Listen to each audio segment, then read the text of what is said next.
Assalomu alaykum. Excel video.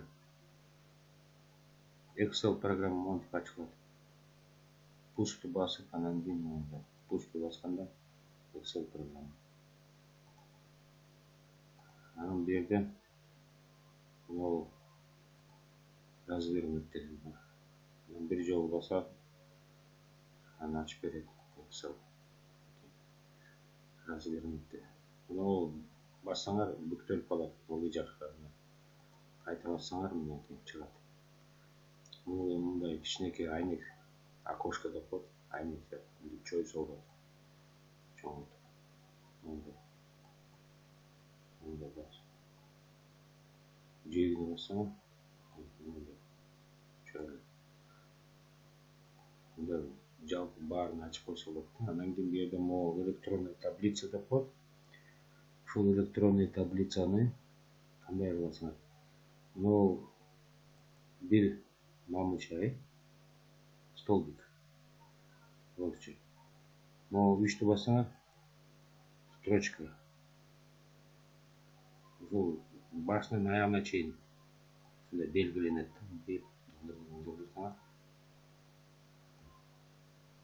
Таңкалар кетип атат мынакей.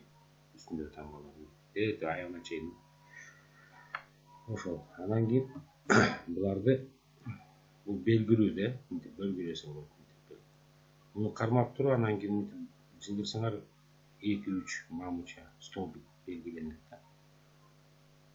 Анан кийин контроль кнопканы клавиатураны басып туруп мындай кылып белгилесе болот. Анан бул строчкаларды мындай контролду басып туруш керек. Мындай белгилесе болот. Анан кийин бул ячейкалар чоюлат. Мисалы мондай. Могу карасын. Могу жерде ылдыжагын чоңойтуп койсоң мынакей.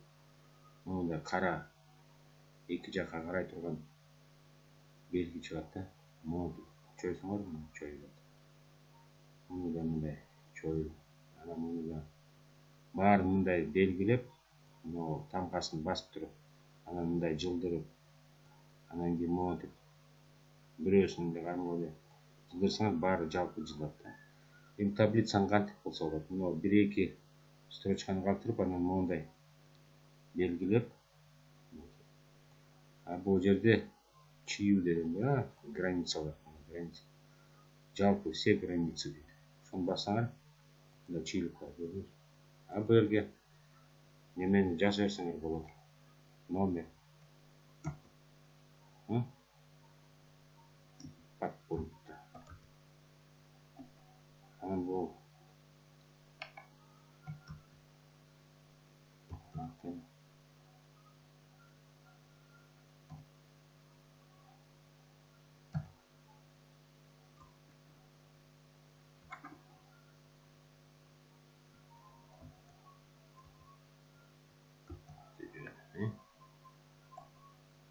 анан кийин бу жерде дагы бир нерсе жазып, бу жерге мисалы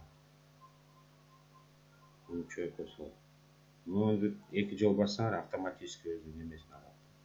Бу жерде мынтип автоматически өзү.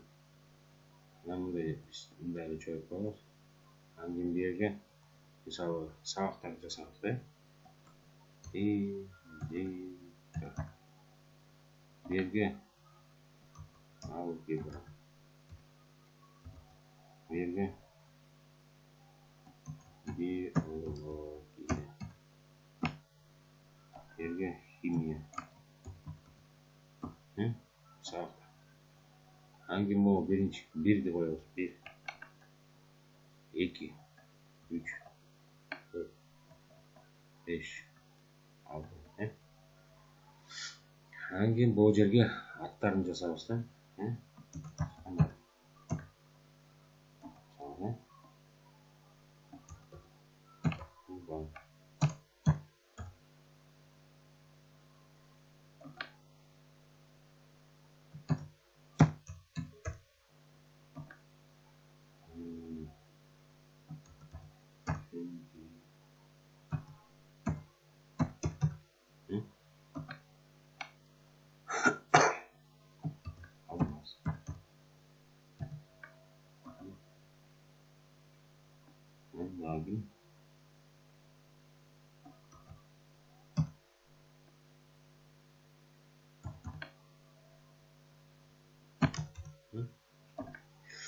бұл сабақтарға сабақ бұны 5 алды, мындан 4 алды, биологиядан 4 алды, химиядан 5 алды.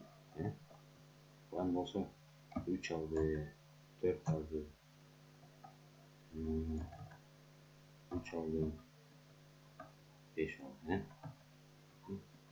Osman 6 şey hadi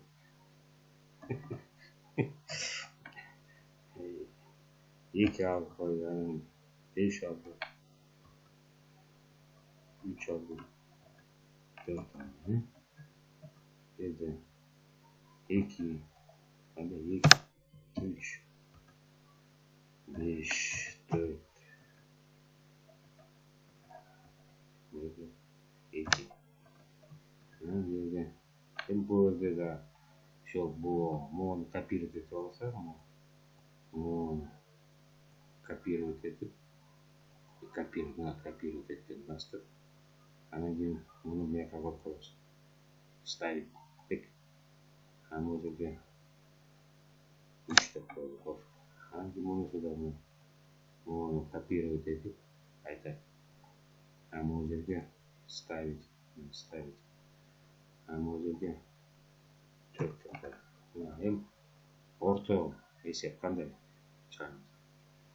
Hozir ishni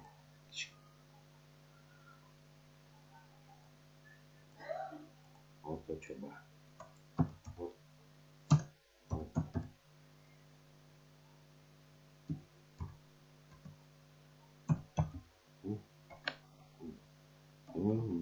Bu yerda chilga ham chizim.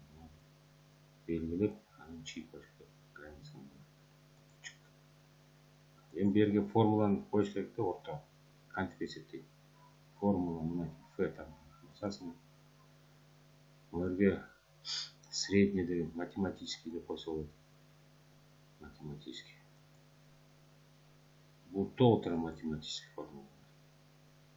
Andan keyin buni istab qo'ysa bo'ladi. Средний deb chiqarsa, bar средний. Среднее значение, среднее значение. Ну, число андан keyin средний значение а, бұл значение возвращает средний арифметический указанных аргументов, при этом текстовый ложный считается равным нулю. Бұл барын есептеп береткенде текст болса да лечи. Жалаң цифра болуш үшін мынау да. Анан окей. Шығады. Анан жерде мұны бас қойсаңар бүктеліп қалады. Қайсыны? Оларды белгілейсіз керек. Белгілейсің. Яқты көріңіз шығып қалды. D4-тен G4-ге шығын. D4-тен G4-ге шығын. G4-ге шығын. Белгілей. Қайта мұны басып тұру. Окей. Яқты саны шығады 4,5. Енді бұны копировать етіп керек олды жаққа. Жоғысы қайтан барын, әрбіресін жаңа формуланы сал өрбей, оны формуланы копировать етіп, анан олды жаққа қойса болады да. Оны қайта копировать етіп формуланы. Оны белгілейсіңер, қаяққа қойсыңар. Маяқтан бастап маяққа шейін. Мысалы, ставить. Бұл есептеп қойды көрдіңіз бұл. Енді бұл немелер бойынша ылды жағына да қойса болады да бұл жерде. Жиынтық депші.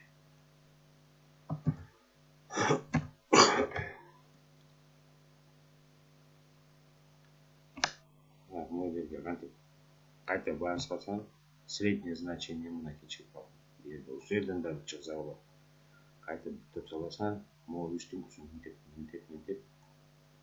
Мұны басасыңа, окей. Формула шығады. Бұны жаңа округлять етіш керек та. Округлять етсе, қандай болса болады. Бұл жерге басасыңа, округлить деген ОКР. Көріңіз, округлить деген мұны отырады. Соны басасыңа. Басқанда, анан кейін бұяқта екі жол басыш керек. Же болса, бұл жерде табуляция деген кнопка бар, ошоны бассаңар мына жалпы бар өзүгө жазып. Аны жазып турат, могу число, кайсы число? Могу число мынау да, көрдүңүзбү? Эми число разряд керек да бияка койчу. Кантип коесуң? О, деп. Анан мына число размер канча? 2. Анан кашаны жазасың. Окей. Мынакей 3 67. Ушуну копировать этесиң. Копировать эт. Анан бияка коюш керек. Модан баштайсың. Мо Е 10дон.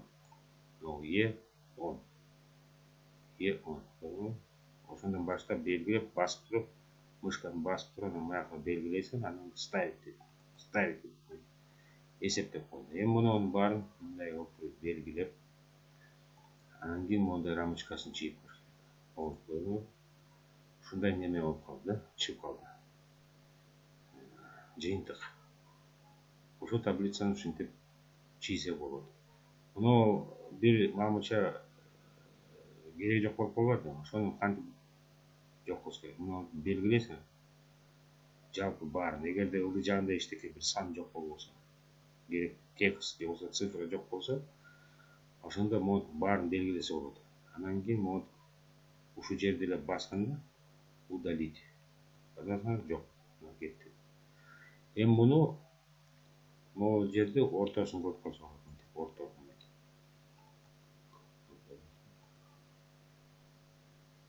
Анан могу цифраларды да ушинтип ортого коюп койсо болот. Белгилеп, анан мынтип берейин. Ортого коюп койду. Моуларды да ортого коюп койсо болот. Мынтип белгилеп.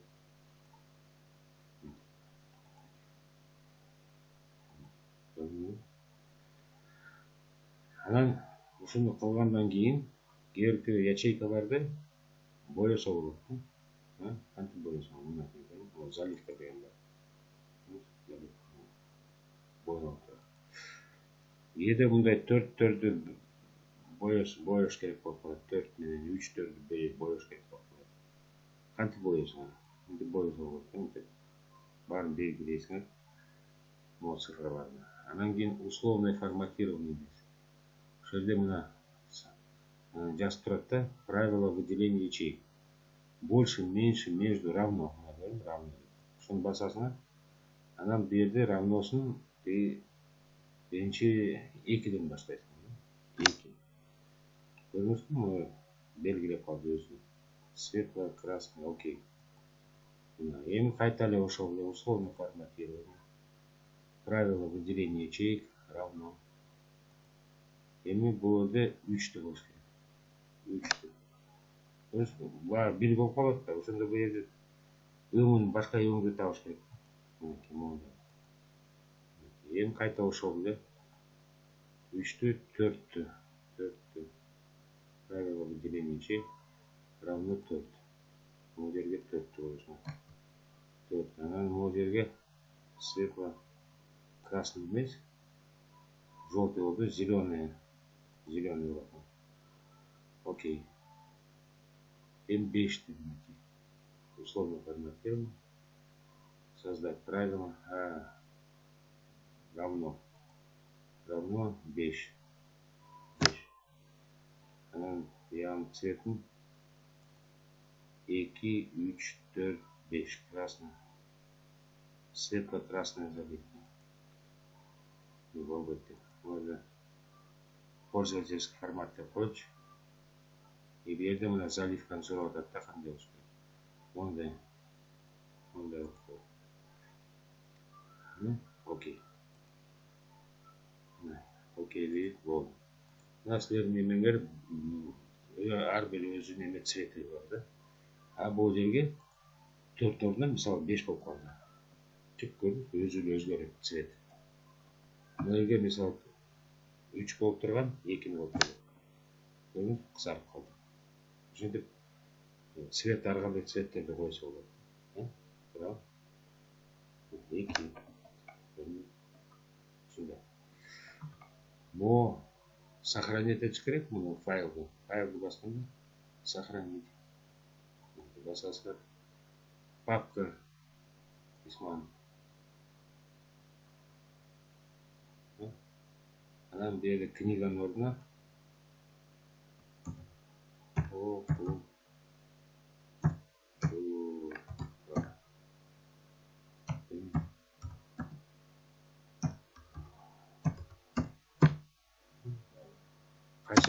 2025 жылы.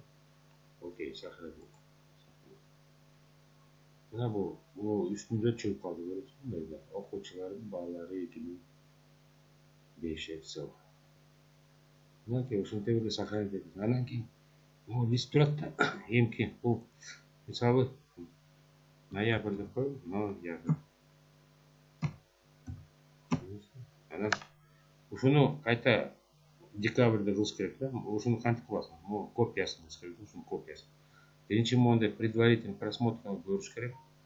Кандай түшкөн көрүсүң? Баары түшпөй калды. Экинчи баракчасы бар. Экинчисинде мына ошону эмне болуш керек? Книжная ориентация альбомун кылып коюш керек. Мына баары түштү. Анан кийин могу жерде ылдый жагында текущий печать деп эле вписать все столбцы. Столбцы, мамычылардын бар бир барактын ичине киргизип коюш керек. Писать все столбцы. Эми мына болду. Анан кийин экинчи копиясын кантип кылабыз? Мону башка ноябрь деген жерде басасыңар. Анан кийин могу ак неме болуп калат, пайда. Контурду басканда ичинде кара крестик пайда болуп калат. Кара крестик өчүп турат. Эми могу кара 3 буручтукту мояка жылдырсаңар, анан мышканы кое бергиле. Кое бергенде копиясы пайда болот. Көрдүңүзбү? Бул ноябрдыкы, бул декабрь деп кайта муну деп жазып коюш керек. Декабрь. Көрүңөр. Эми декабрдын бирде өзгөртөбүз. Кайсы? 3, 4, 5, 5, 2. И бияында өчүрүп койсо болот да. Биринчи өчүрүп, делете. Көрүңөрбү? Жерде мондай нерсе чыгып калат да. Бул жерде цифра жок, ошон үчүн мунусу тааныбай атат да. Кантип нолдон ортосу чыкпай калат. 2-ни 5-те басып койсоңор чыгып калат.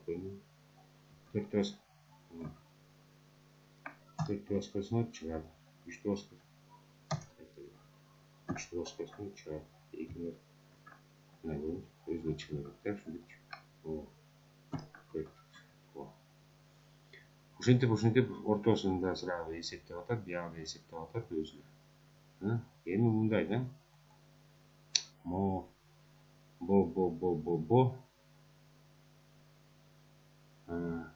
жерде кандай кылса болот деген.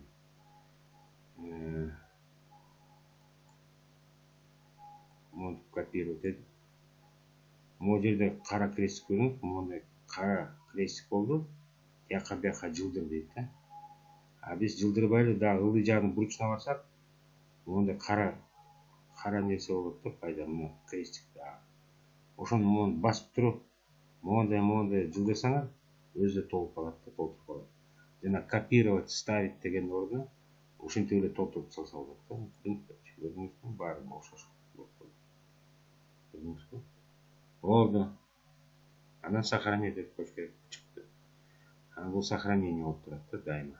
Анткени унутуп койсоңор, свет өчүп калса, анан кийин бул баарын кайтадан кылыш керек болуп калат. Мисалы, декабрдын баракчанын башка жагын кнопкасын бассаңар, свет ярлычка бар. Мына кызыл кылып койду. Ноябрдыкын басканда свет ярлычка мондай жок. Экөө башкача. Анан декабрдыкын кайта, анан эмки жылы кайта кылганда кантип кыласың анан? Окуучулар 225 болуп кая? Файлды басып, сохранить как дейсиң. Ушул нерсе. Кантип мисалы, мен документ жаңы документте 26 жылы деп жазасың. 6 деп. Сохранить. Сохранить как? Кандай? Мондай сохранить как? Ошону басканда жанагындай чыгат да. Кантип сохранить? Басып. Бул уже 26 жыл, мына үстүндө жазып турат. 26 жыл. Бирок могу жер ноябрь деп коет. Бу жерде оңдош керек. Ноябрь эмес, январь деп жазыш керек. Январь. Бу жерде уже декабрь деп жазасың. уже бұл башқа документ та.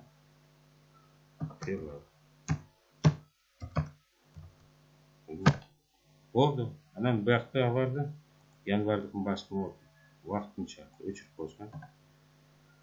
Февральдыкында ошондой болуп туруп өчүрүп койсун.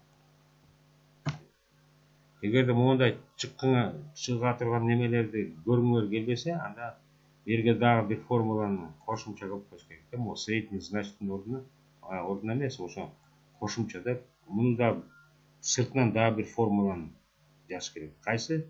Если ошибка деп. Если ошибка, многие көрүнөт, могу табуляция. Среднее значение. Эгерде ушул ошибка болсо, анда кайсы коебуз? Эгерде 4. Если значение ошибка, эмне кылабыз? 2 тырмакчаны коюп коебуз. Жабабыз. Ноль болуп калат. Муну да моундай ылдый тартып койсо болот. Жок болуп калат. Муну кантип тартасың? Муну берип, муну кара крестикти басып ылдый жок болуп калат. Анан биякты да ушундай болуп калсын. Округлить, анан дагы үстүнө сыртына если ошибканы коесуң, табуляция. Анан кийин кайсы? Бул жерге точка запятой. Кайсы? 2 тырмакты жабасыңар, скобканы. Анан муну бияка жылдырып койсоң, болду, жок болуп кетти. Эми ушуну 2 таблица окшош да, тиги берки янда. Кантип могуну копировать этип, формуланы копировать этип. Анан могу январдыкына да коюп койсо болот. Белгилеп ставить. Анан кийин февральды кайта ачасың, муну үстүнкүсүн копировать этип, буферден ачып калды. Жаап койсо болот. Копировать этип, январдыкын басасыңар. Муну белгилейсиңер. Ставить деп койсоңор. Болду, бул да окшош калды тиги документке. Окшош болуп калды. Болду, биякта цифраларын жаза берсеңер, өзү эле чыгып берет да. 2, 3, 4, 5. Анан муну копировать этип, муяка белгилеп ставить этсеңер, чыгып калды. Баары эсептеп коет. Ушундай. Анан кайта өчүрүп койсо болот. Бул краскаланган нерсе кантип краскалайт? Бул условный форматирование. Управление правилам кирсеңер, ошол жерде көрөсүңөр, могу правила жазылган, эрежелер. Ушул фрагментке жазылган. Ушул лист десеңер, могу листтин ичинде мыналар жазылган да, могу ячейкага чейин деп. Аны ушул жерден да өзгөртсө болот, могу келип мисалы 5ти, мынау бул ячейканы жазып могу. Могу баарын жазып турат да. 5тикин мындай эле кылып койсо болот да, мынтип эле. Окей деп туруп, анан применить деп койсоңор.